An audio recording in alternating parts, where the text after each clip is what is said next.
গতকাল হঠাৎ করেই চলে গিয়েছিলাম কৃষ্ণনগর জগদ্ধাত্রী পুজো দেখতে। মা বুড়িমা আমাকে খুব টেনেছিলেন, সেই জন্যে মায়ের দর্শন পেলাম।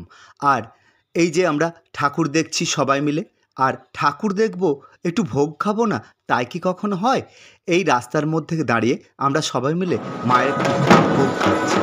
আর কৃষ্ণনগর মানেই হচ্ছে ঐতিহ্য আর পরম্পরা। এখন চলেছি আমরা মা বুড়িমা দর্শনে। এই যে মা বুড়িমা, আপনারাও দর্শন করুন। এটা হচ্ছে চাষাপাড়ার বিখ্যাত মা বুড়িমা। রাজবাড়ির লেঠেলরা যে পুজো শুরু করেছিল তা আজ কিংবদন্তি। ঘুরতে ঘুরতে চলে এসেছি গোলাপট্টি। গোলাপট্টিতে দেখুন কি কাণ্ড।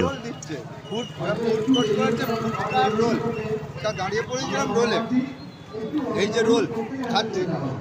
কৃষ্ণনগরের বড় একটা ঠাকুর দেখতে তো আসা হয় না, এবার এসেছিলাম।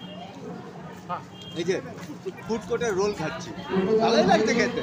আবার ফ্রি তো আরো ভালো, ফ্রির আলকাতরাই লোকে খেয়ে নেয়, আর এ তো এগ রোল, দারুণ ব্যাপার।